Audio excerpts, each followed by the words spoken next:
ત્યારબાદ છે હિનાબેન મુલતાણી, મારે કઈ રીતે ખાણ બંધ કરાવી, કેમ કે ખનીજમાં કલેક્ટરમાં મામલતદારમાં અરજી મોકલી છે પણ ના તો ખાણ બંધ થઈ છે એનો કોઈ જવાબ મળ્યો નથી.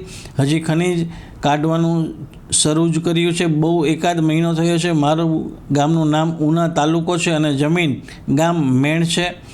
તો અને મારી જગ્યા બીડની છે. શ્રી સરકાર થયેલી છે પણ હું 2001થી લડું છું. સરકાર સાથે અપીલમાં ગઈ છું પણ હજી કોઈ નિકાલ આવ્યો નથી. હવે ખાણ ચાલુ કરી મારી મદદ કરશો. ખાણ જે છે એને બંધ કરવામાં કઈ રીતે બંધ કરાવી એના માટે થઈને એમનો આ પ્રશ્ન છે હિનાબેનનો. સર્વપ્રથમ તો હિનાબેન, તમે કાયદાની વાતોના મંચ ઉપર તમારો પ્રશ્ન મૂક્યો છે એ બદલ તમારો ખૂબ ખૂબ આભાર. બીજું કે આ જ પ્રકારનો પ્રશ્ન જે મેં આ એપિસોડના શરૂઆતમાં આપણે ચર્ચા કરી વિક્રમસિંહ જાડેજા ભુણાવા, એમની પાસે પણ આવો જ હતો પણ એમને યોગ્ય માર્ગદર્શન મળ્યું અને એ પ્રમાણે ચાલ્યા. તો એમાં અત્યારે છે એ ખાણ ખનીજનું જે ચોરી થતી હતી એ બંધ થઈ ગઈ ને એમાં ગુનો દાખલ થયો છે.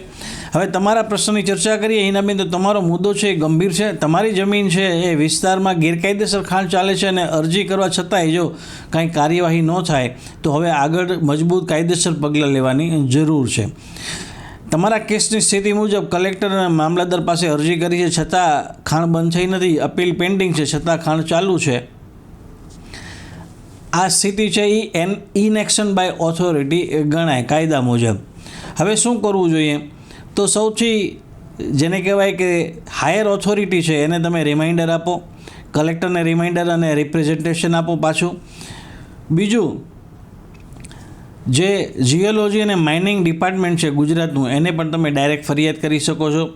પોલીસમાં પણ આ અંગે તમે ફરિયાદ આપી શકો છો. ખાણ ખનીજ અધિનિયમ હેઠળ પણ તમે ફરિયાદ કરી શકો છો. સ્થાનિક પોલીસ સ્ટેશનમાં તમે લેખિત અરજી આપો.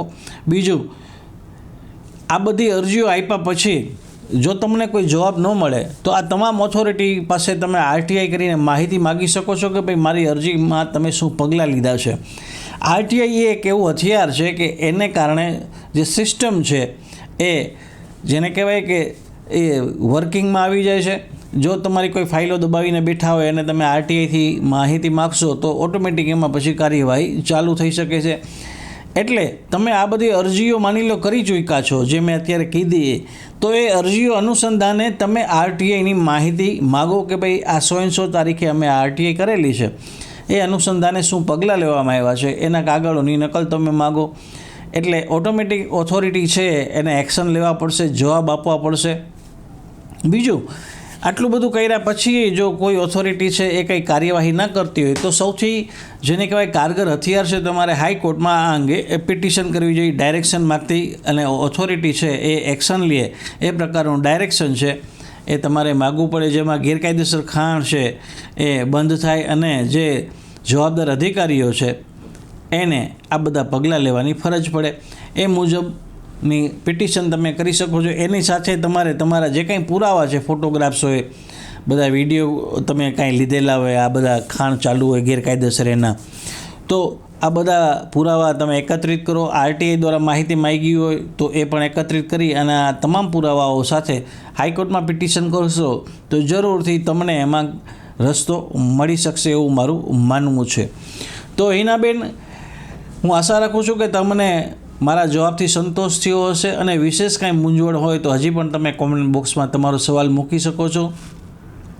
બીજું કે તમને આ વિડીયો ઉપયોગી લાગ્યો હોય, તમને એવું લાગ્યું હોય કે આ વિડીયોના માધ્યમથી તમને તમારી કાનૂની પ્રશ્ન કે મૂંઝવણનો ઉકેલ કે માર્ગદર્શન મળ્યું કે રસ્તો મળ્યો, તો હવે તમારી ફરજ છે કે તમારા ગ્રુપમાં આ વિડીયોને જરૂર શેર કરો, જેથી કરીને બીજા લોકોને પણ આવી કોઈ પણ કાનૂની મુશ્કેલી હોય, મૂંઝવણ હોય તો એમને જેમ તમને આજે રસ્તો મળ્યો છે એમ એમને પણ રસ્તો મળી શકે અને તમને આંગળી ચિંતાનું પુણ્ય પ્રાપ્ત થાય આપણા ગુજરાતી સંસ્કૃતિ મુજબ.